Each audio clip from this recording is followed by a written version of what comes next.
In closing, fellow hedgehogs, let's review the hedgehog concept we've created for ourselves. First, we defined what we're best at, which is mass customization of highly regulated healthcare products for customers. We do this better than anyone else, and you should be proud of that fact. Second, what drives our economic engine?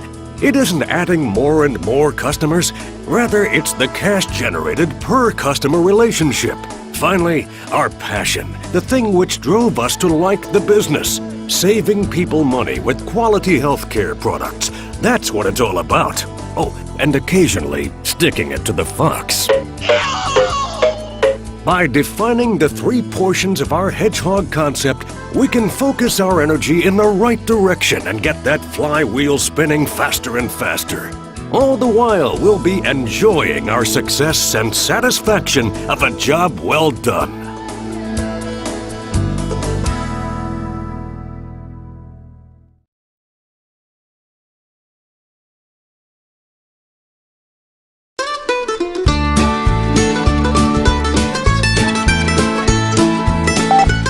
We began to ask ourselves some very difficult questions, such as... Wait, I forgot. What are the questions? Cut. I think this thing needs a little grease. Cue the hedgehog. Hey, John, is that you? Quit messing around. Oh. I think I need a break. Would someone tell John to bring us some coffee? Oh, and I'll take a Diet Pepsi, too. Stop trying to calm me down, Mike. Conrad is pushing my buttons and I'm losing my temper here. I feel like I'm working with a bunch of amateurs here. Of course, this is all moot if we can't get Walmart on board. Right, Neil? Hey, where you want this thing? Yes, Doug, I'm sure that cash belongs in the economic engine circle, not in the passionate circle. And no, it can't be in both circles.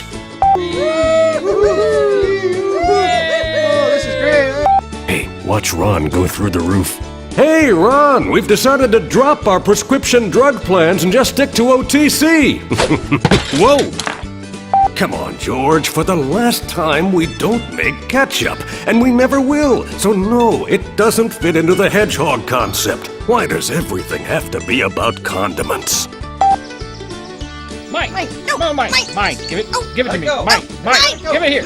Mike! So then Sandy said we should float some trial balloons. Well, John thought she said baboons and had a whole truckload flown in. You never saw such a mess. It was nuts.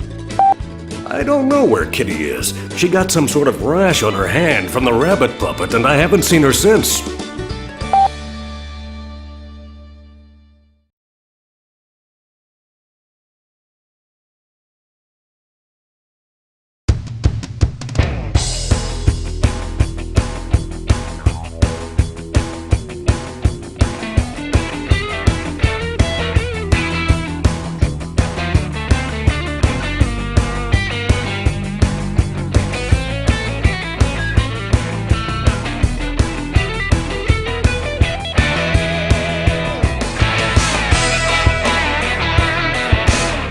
I remember when things started to rolling.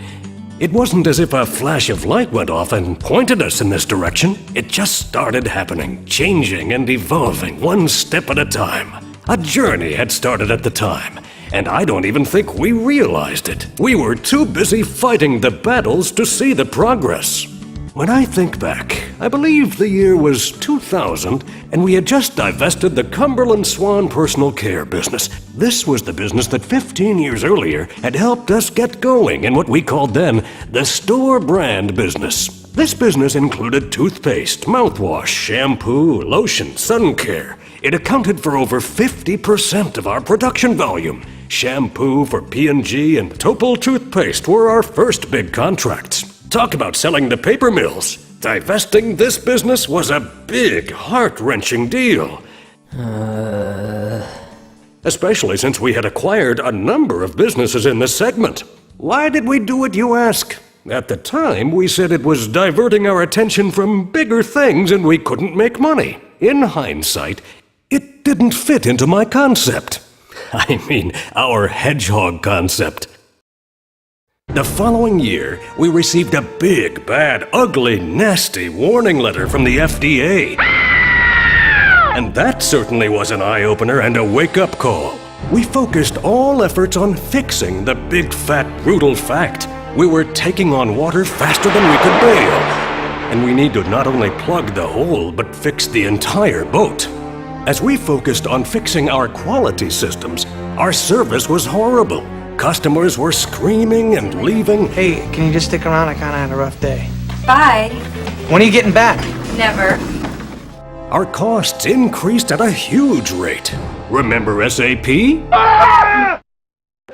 In 2002 and 2003, we focused on operations, financials, production, supply chain, to begin a process of getting our house in order to better compete in the market.